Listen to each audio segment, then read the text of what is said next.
Bonjour, bienvenue dans 101%. Aujourd'hui, la critique de jeu de Ridge Racer Unbounded sur PS3, Xbox 360. Alors moi j'ai joué sur PS Vita. Je sais qu'il y a plein de gens qui ont dit « Oh, il est pas bien ». Et ben, alors d'habitude j'aime pas les jeux de voiture. Mais moi j'ai aimé Ridge Racer sur PS Vita. Voilà. Temps perdu. Retro et Magic, la saga Shining. Pourquoi t'es mort de rire? Alors j'explique. Alors en fait, à No Life maintenant, on a un prompteur. Mais c'est un prompteur, c'est pas un prompteur du passé un peu, c'est-à-dire que c'est un prompteur manuel. C'est-à-dire que j'ai un écran d'ordinateur, et alors comment on pourrait faire Alex pour le montrer? Voilà. Voilà, j'ai un écran d'ordinateur, et Alex, c'est un document texte, voilà, hein, pour pas dire de marque. Et en fait, Alex avec la souris, bouge la molette et fait descendre. Et en fait, là, il faisait pas descendre, donc j'ai commencé à faire... Ça dit temps perdu à toute vitesse, tu commençais à parler de Unbounded et tout, puis tu fais... Et tout temps perdu. Ah oui, bah excuse-moi, il va falloir que je me fasse à la vitesse du prompteur, qui est en fait la vitesse du cerveau d'Alex Pilote. Et tout de suite, on regarde les news. Ultra rapide. Ultra rapide.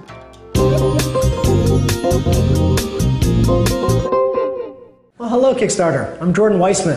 La folie Kickstarter continue. C'est au tour de Jordan Weissman, créateur de Battletech et Shadowrun, de lancer un projet via Kickstarter. Il s'agit de Shadowrun Returns, qui, comme son nom l'indique, sera un nouveau jeu vidéo se déroulant dans le 6e monde, cet univers mélangeant cyberpunk et fantasy. Développé pour tablettes iOS, Android ainsi que pour PC, Shadowrun Returns combinera des combats tactiques au tour par tour, une histoire riche et une dimension RPG. De nombreux auteurs ayant contribué au développement du jeu de rôle Shadowrun au cours des années participent à ce run, parmi lesquels Michael A. Stackpole, Mike Mulvihill, Tom Dowd, Malik Toms, Mel Odom, Jason Hardy et Stephen Kenson.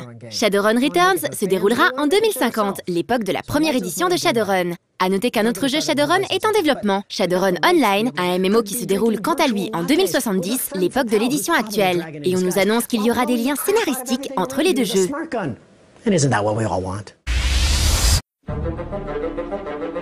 On continue ces news avec Star Wars The Old Republic et sa mise à jour 1.2 qui introduit entre autres la personnalisation de l'interface utilisateur.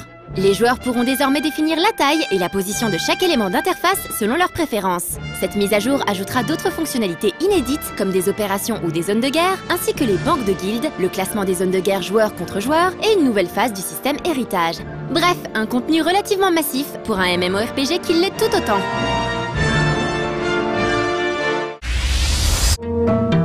Le studio indépendant tchèque Amanita Design, à l'origine du magnifique Machinarium, critiqué début 2010 dans 101%, nous revient avec un tout nouveau jeu d'aventure point and click.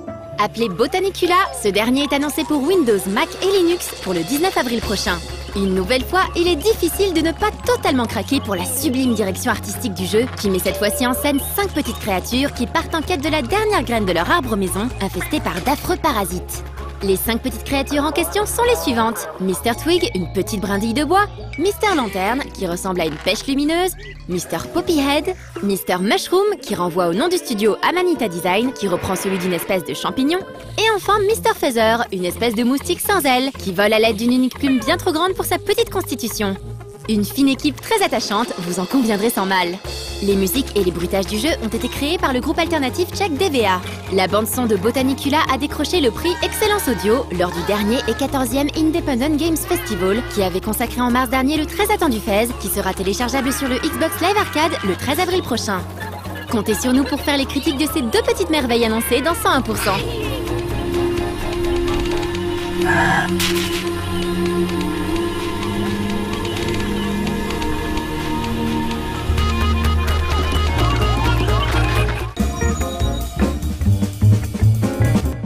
Je te cite, Davy, tu me fais, vas-y, on fait un quiz au débeauté pour concurrencer Benoît, c'est ça? Alors, l'idée, vu que... Alors, en fait, j'avais pas préparé ce 100%. Voilà, je suis désolé. Il y a des fois, bon, on n'a pas le temps, on est en Belgique, on vit des bons moments.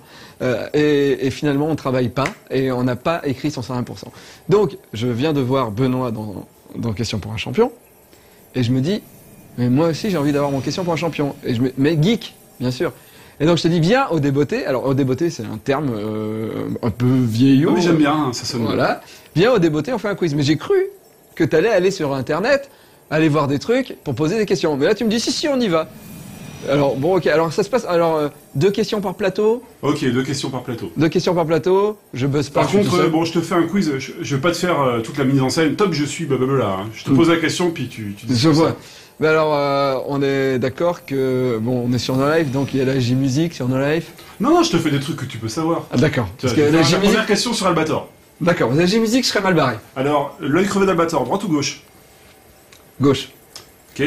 Le nom de la première série d'Albator. Mais... Le nom français de la première série d'Albator, qui est passée en 78. Bah, Albator. Non! Albator, le corsaire de l'espace! Ok. D'autres questions C'est ça, après. d'autres questions après. Et maintenant, le prompteur, Alex. Le prompteur. Et maintenant, nous allons regarder... Ça vient. La critique de jeu, Ridge Racer Unmounted. Mais je t'avais dit, le prompteur, ça marche du tonnerre. C'est du tonnerre. C'est juste que c'est... Il y a un temps.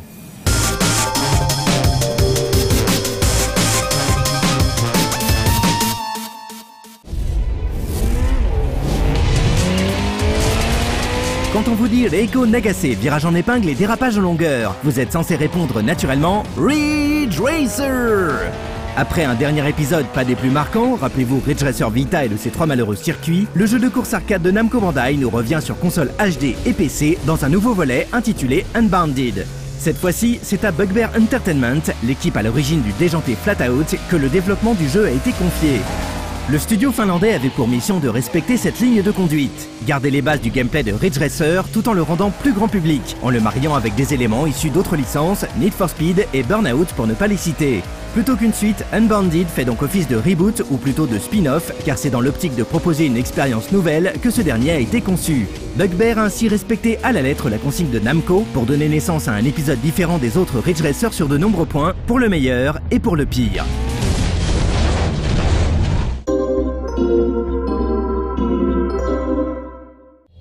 We are the Unbounded. Dans la ville de Shatter Bay, les Unbounded constituent un gang d'anarchistes qui ont fait des courses extrêmes leur raison de vivre. En tant que nouvelle recrue, vous êtes invité à faire vos preuves au sein de cette communauté en prenant part à leur compétition. Et c'est dans un des 9 districts de la cité qu'aura lieu votre initiation. Le but du jeu, c'est évidemment de dominer la ville en sortant triomphant des épreuves de ces districts, ce qui, croyez-nous, ne sera pas toujours facile. Aux commandes de votre véhicule, votre devoir sera donc de tout mettre en œuvre pour décrocher la première place. Et tous les moyens, même les moins fair-play, sont bons pour y arriver. Unbounded a beau être un spin-off, il n'en reste pas moins un Ridge Racer, avec les dérapages et la barre de nitro qui font le sel de la série depuis toutes ces années. Pour sortir victorieux, il faudra maîtriser ces fameux drifts qui se déclenchent à coups de frein à main au détour d'un virage. Mais comme nous l'avons indiqué en introduction, cet épisode se veut différent, et c'est pourquoi les épreuves qui vous sont proposées peuvent revêtir différentes formes. Le type d'épreuve principale est certainement le plus intéressant et le mode domination. Dans celui-ci, la barre de nitro est remplacée par une barre de power que vous pouvez remplir non seulement en dérapant, mais aussi en prenant l'aspiration de vos concurrents ou bien en détruisant les murets qui jalonnent les circuits. Une fois cette barre remplie, vous pouvez à tout moment activer un boost temporaire. En plus de vous donner un petit coup d'accélération, ce boost transformera temporairement votre bolide en un char d'assaut, capable de broyer les autres pilotes au moindre impact, mais aussi et surtout de pulvériser des éléments du décor et ainsi transformer ce qui était jadis un obstacle en un raccourci de fortune. Le deuxième mode, bien moins original, est le Shindo Racing, qui malgré son nom exotique, est en fait une succession de courses classiques où la barre de power fait place à une simple jauge de nitro, ne procurant pas le pouvoir de détruire le décor ou les véhicules adverses. Enfin, il existe d'autres modes, comme les évocateurs mode crash et contre-la-montre, ou encore le mode dérapage contrôlé, une sorte de time attack, où il faudra déraper le plus vite possible dans le but de retarder un compteur tendant inexorablement vers zéro. Sans aucune mise en scène, si ce n'est une courte cinématique en début de jeu, le mode solo risque néanmoins de vous occuper pendant de nombreuses heures. Seulement, ce ne sera pas vraiment grâce aux véhicules et aux éléments du jeu que vous débloquerez grâce à vos points de domination, mais plutôt à cause d'une IA tout simplement agaçante sur laquelle nous reviendrons. Sachez en tout cas que les points de domination s'obtiennent en fonction de votre classement. Plus vous finirez la course en tête, plus vous en accumulerez. Pour avoir accès à la prochaine course, vous devrez donc obtenir un certain nombre de ces points, et pour avoir accès au prochain district, vous devrez dominer une zone, c'est-à-dire terminer premier à un nombre prédéterminé d'événements. Autant vous prévenir tout de suite, l'échec sera fréquent et vous risquez de refaire plusieurs fois une partie des circuits pour progresser. Heureusement, Ridge Racer Unbounded dispose aussi d'un mode multijoueur fonctionnel qui vient sauver la mise, car crash et bourrinage mis à part, Namco semble vouloir faire de l'éditeur de circuit l'un des principaux atouts de ce jeu. Il est en effet possible de laisser libre cours à votre créativité et de créer de toutes pièces un circuit, que vous pourrez, tout comme dans Trackmania, soumettre à la communauté des joueurs. Forme, longueur, obstacles, à peu près tout est paramétrable, et force est de constater que cet éditeur de circuit est un puissant outil de création.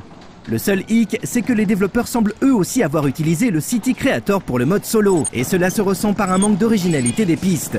Elles semblent en effet être toutes similaires, et peu d'entre elles se différencient vraiment. C'est dommage.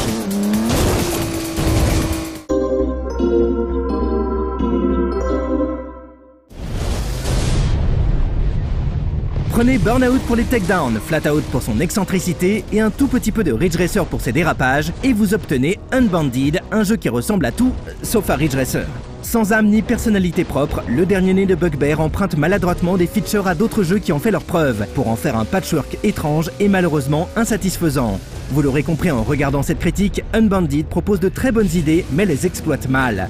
On passera donc sur sa réalisation franchement moyenne, sa modélisation des véhicules quelconques et ses choix musicaux douteux. Oui, Bugbear a opté pour de l'électro-dubstep pour se concentrer sur le principal, la conduite. Tous sauf fluide et instinctive, cette dernière manque de finesse et ne donne pas l'impression d'être au volant d'un puissant engin, tant la gestion des dérapages s'avère hasardeuse. Et pourtant, le jeu vous demandera une conduite parfaite, car l'IA, elle, ne vous fera pas de cadeau. Le moindre crash vous relèguera souvent à la dernière place, et c'est alors que commencera votre calvaire pour rejoindre le peloton de tête, car aussi propre sera votre conduite, celle de l'IA le sera encore plus, et vous aurez peu de chance de la dépasser. Frustrant.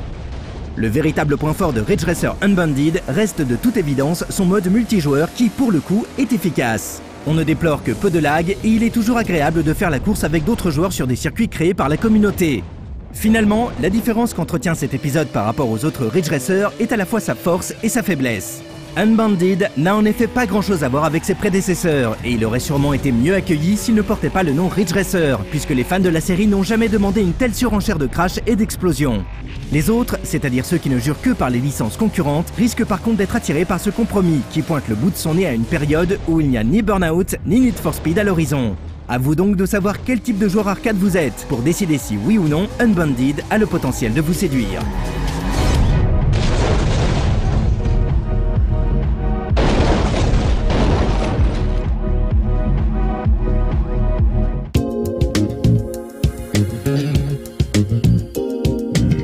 Bon alors, quelques questions geeks encore. Ouais. David, est-ce que tu es prêt? Ah, je suis prêt. D'accord. Il n'y a pas de buzzer. Alors, le... Enfin, il faut que je regarde là. Je regarde pas Alex, je regarde là. Je m'énerve, je regarde tout le temps Alex. Faut que je regarde la caméra, faut que je regarde la caméra. Le Psychogun, le rayon delta de Cobra, bras droit ou bras gauche? Alors, dans le bras gauche, même si dans le manga en France, il était dans le bras droit parce qu'ils avaient imprimé dans l'autre sens. Oh, belle réponse. Ouais, très belle réponse. Ça m'énervait. Le long de l'escadron de héros dans la bataille des planètes. La force G? Oui. Pourquoi G? Parce qu'en japonais, ça s'appelle...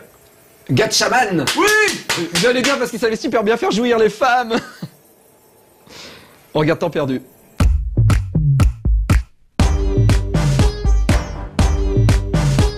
Bonjour. Histoire de changer un peu, vous aimeriez bien vous restaurer dans une bonne auberge, mais en évitant la mousse au chocolat du patron. Mais alors que faire durant vos heures supplémentaires?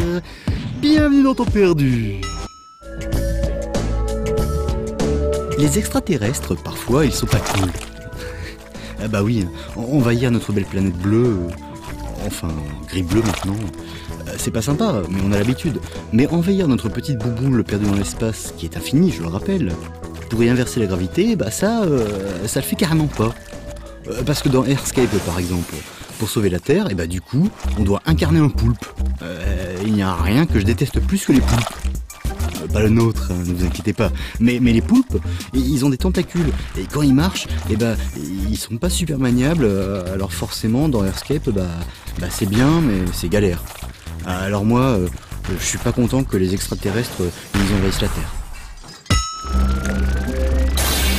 Alors que les singes, eux, généralement, ils sont faciles à contrôler dans les jeux vidéo. Ils sautent, ils font des roulades, ils jettent des trucs, ils mangent des bananes. Mais pas dans Magic Safari par contre. parce qu'ici ils conduisent des voitures. Alors forcément c'est plus difficile de faire des galipettes. Mais finalement c'est pas si grave, parce que là on contrôle pas le singe, non. En fait il faut lui déblayer le chemin pour qu'il puisse avancer. Alors pour ça on peut inverser la gravité des objets devant lui, on peut leur faire changer de forme ou carrément les détruire. Et quand on est vraiment coincé, on peut aussi faire monter le singe au plafond. Mais bon là, il perd son chapeau, alors c'est pas très rigolo. Par contre, ce qui est rigolo, qui fait des roulades, qui saute partout et qui est super maniable, c'est Fancy Pants. Et ça c'est trop bien. En effet, depuis quelques jours, le 3e monde de la génialissime série de Bradburn est disponible sur la toile. Et pour ceux qui ne connaîtraient pas encore ce petit bijou, c'est de la plateforme super jolie, super bien animée, super maniable et tout le tremblement. Et même qu'en plus maintenant, Fancy Pants, il a un crayon avec lequel il peut taper sur ses ennemis. Alors du coup, là, je suis super content. Mais il y a une autre raison pour laquelle je suis super content. En fait, comme beaucoup de gens, finalement, j'ai un vice caché. Oui, caché parce que des visibles, j'en ai plein. J'aime bien le football. Je sais, j'ai honte. J'ai tenté de m'en préserver pendant plusieurs années, mais maintenant, c'est trop tard. Et quand j'ai vu New Star Soccer, j'étais trop content de la bombe de balle. Parce que sur le net, des jeux de foot, il n'y en a pas tant que ça. Et puis aussi parce que, c'est bien, quoi. En fait, on joue pas vraiment au foot ici. On doit gérer notre carrière de foot en pelouse. Il faut faire attention à ses fans, à ses coéquipiers, puis avec le temps, à sa petite copine. Et après, il y a les matchs. Là, on suit le déroulement comme dans un résumé en direct. Ce qui, je le sais, ne veut rien dire. Et de temps en temps, paf, c'est à vous de jouer. Et suivant la situation, il vous faudra intercepter, faire des passes ou marquer. Et c'est super. Et puis ça dure des plombs en plus, parce que s'occuper d'un joueur, ça prend plein de temps. Et ça a beau être un peu honteux, il n'empêche qu'il faut bien reconnaître que ça tombe bien, car il faut quand même ne pas oublier que... Pour gagner plus, jouer plus.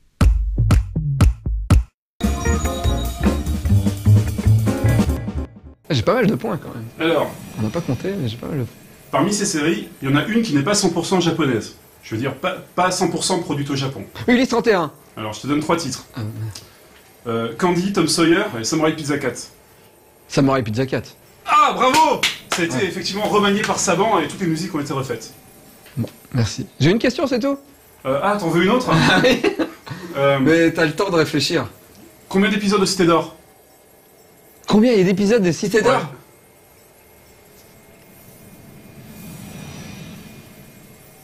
20. Oh, c'était dur, C'est dur. 22. Oh, je sais pas.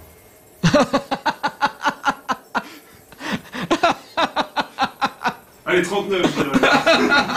Je dis 39. 39 pour Alex, 22 pour moi. Allez, bon, à vous de voir si c'est la bonne réponse ou pas. On regarde... 30 heures. Retro and Magic sur la saga Shining. Première partie.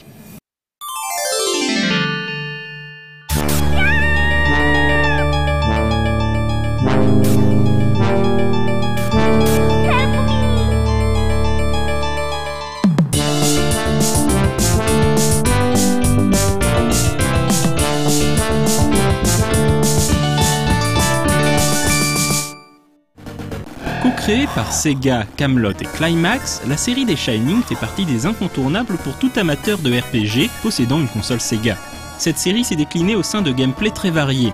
Dans ce premier Retro and Magic consacré à cette saga, nous allons parler des dungeon crawlers et des actions RPG.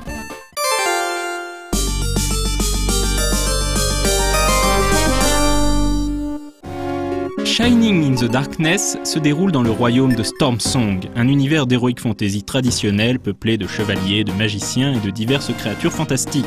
Alors que le jeu commence, la princesse Jenna disparaît mystérieusement aux côtés du chevalier qui l'escortait, le valeureux Mordred. Un diabolique personnage, Mephisto, apparaît alors devant le roi de Stormsong et réclame sa reddition en échange de la vie de sa fille. Le roi n'ayant aucune intention de céder aux exigences du vilain, il charge le fils de Mordred, le joueur donc, de descendre dans le labyrinthe de Mephisto pour secourir la princesse et retrouver son père par la même occasion. Dans sa quête, le joueur sera très vite épaulé par la magicienne Pyra et le moine Milo. Ces 3 jeunes héros ne seront pas de trop pour triompher des épreuves du labyrinthe. Shining in the Darkness est un RPG à la première personne avec déplacement en case par case et combat au tour par tour, à la manière de Wizardry ou des premiers Might and Magic. Comme dans tous les jeux de ce type, le temps du joueur sera partagé entre raid dans le labyrinthe et retour au village pour acheter de l'équipement ou soigner l'équipe. Le niveau de difficulté est élevé, les combats étant très fréquents. Le jeu n'incluant pas de fonction d'automap, il est plus que recommandé de garder un calepin à portée de main pour dessiner un plan du donjon au fur et à mesure de son exploration, histoire de ne pas se perdre dans ce dédale retors. Bien qu'il s'agisse du premier épisode de la série, Shining in the Darkness se déroule assez tardivement dans la chronologie des jeux Shining. Le jeu se déroule en effet après les événements de Shining Force 2. De plus, la version anglaise compte quelques traductions hasardeuses qui peuvent nuire à la compréhension de la saga. C'est ainsi que Mephisto a été rebaptisé par erreur Dark Soul en anglais. En réalité, Mephisto est le fils de Dark Soul, ce dernier étant le méchant du premier Shining Force.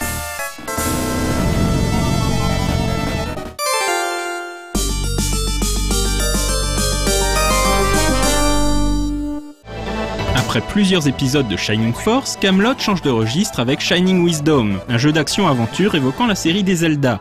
Alléchant sur le papier, le jeu se révèle malheureusement très décevant, et ce jeu est probablement le moins convaincant des titres estampillés Shining. Le jeu se déroule dans le royaume d'Odegan, et un jeune héros nommé Mars va devoir combattre un sorcier malfaisant appelé Pazort. Malheureusement, avant de pouvoir se lancer dans l'aventure, le joueur devra supporter d'interminables scènes scriptées où il verra son héros multiplier les boulettes. C'est pour le moins décourageant. Shining Wisdom se déroule juste après Shining Force 2, mais avant Shining in the Darkness. Quelques personnages de Shining Force 2, comme Sarah et Kazin, font des apparitions dans Wisdom. Shining Wisdom devait originellement sortir sur Mega Drive, mais Sega avait besoin de jeux pour le lancement de la Saturn et demanda donc à l'équipe de développement d'adapter leur jeu pour cette machine. Ceci explique sans doute pourquoi Shining Wisdom ne fait pas honneur aux capacités de la 32 bits de Sega.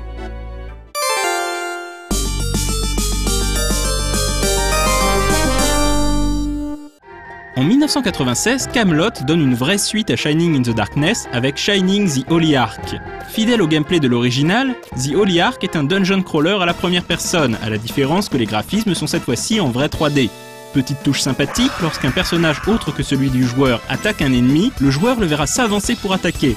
Cela renforce le sentiment de jouer un groupe de héros malgré la vue à la première personne, ce qui manque un peu dans les autres jeux du genre. Shining the Holy Ark est une fois de plus intimement lié au reste de la série, puisqu'il se déroule 10 ans avant Shining Force 3. Tout commence de manière anodine. Un criminel nommé Roddy s'est retranché dans d'anciennes mines. Pour le débusquer, le souverain du royaume d'Henrik a recruté 3 chasseurs de primes, l'épéiste Arthur, c'est-à-dire le joueur, la chamane Mélodie et le sorcier Forte. Mais alors que les 3 héros confrontent Roddy, un mystérieux vaisseau s'écrase sur la mine, provoquant un éboulement. Forte se retrouve possédé par un esprit maléfique et disparaît dans le dédale des tunnels, tandis qu'Arthur, Mélodie et Roddy sont soignés par 3 esprits bienfaisants. Piégés dans les entrailles de la mine, les ennemis d'hier sont obligés de s'allier pour espérer s'en tirer et libérer Forte de l'emprise de l'esprit. Mais évidemment ce n'est que le début, et bien d'autres personnages deviendront recrutables par la suite pour affronter une menace bien plus terrible. Rythmé par la musique du grand Sakuraba Motoi, Shining the Holy Ark est l'un des meilleurs RPG de la Saturn et certainement l'un des meilleurs dungeon crawlers de tous les temps.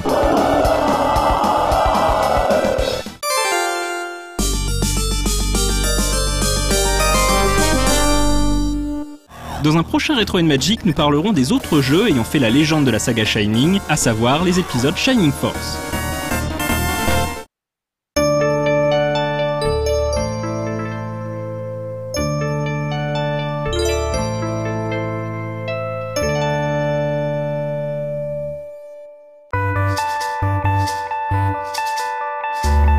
Ok, je me suis planté. On a regardé entre les plateaux. Alex avait plus raison. 39 épisodes, c'était J'avais long. raison, même. T'as dit 40. J'ai dit 39. J'ai dit à peu près 40 et j'ai dit 39 après. Ok, Ah, ok. on va vérifier. Ok. Alors, On regarde le ralenti. j'ai dit 39. 39 pour Alex, 22 pour moi. Putain, c'est dur de trouver des... Au débeauté, c'est pas facile. Au débeauté, c'est pas facile. Je t'ai trouvé très sûr de toi lorsque... Pour l'instant, ça s'est plutôt bien Ça passé. va. À l'impro. Ok, alors, on va te demander... Eh, attends, c'est une idée, ça. Pour un des prochains 101%, envoyez vos questions à No Life, à cette adresse qui s'inscrit là, Ouais. avec des questions un peu geek. Bon, faites pas trop la J-musique, hein, s'il vous plaît. Et puis, posez-moi vos questions, on en fera un spécial, un 120%, où les gens posent des questions. Ouais, comme ça, t'as rien à préparer, c'est... Comme ça, je suis tranquille.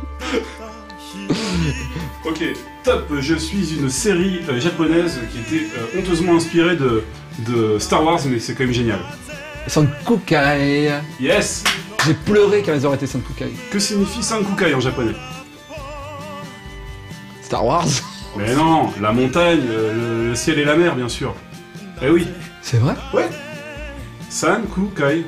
Ça veut dire que si Gainsbourg chantait en japonais, enfin non, la chanson qu'il avait fait pour Brigitte Bardot, ça ferait Sankukai. Non, parce que c'est quand même la lecture, tu sais, c'est la lecture on Il des y a kanji. le ciel, le soleil, la mer, c'est pas la montagne, c'est vrai, non. Ok, très bien, bah, merci monsieur Pilot. Ok. Ouais, t'as encore C'est une tout, question ou pas? Encore une. Allez, encore une, mais après on dit au revoir. Hein. Ok. Alors, sur quelle chaîne est passé Bioman en premier? Canal+. Ok, bien joué. Eh bien, merci beaucoup, je vous dis au revoir et à la semaine prochaine, et demain c'est n'importe qui, c'est ça hein? Ah non, pas du tout. Pas du tout. Prompteur. Prompteur. Alors attends. Prompteur. Demain c'est jeudi et elle a... Non, arrête de bouger. Et la présentation c'est Davy. Bah non, c'est pas possible. C'est pas possible. Remonte.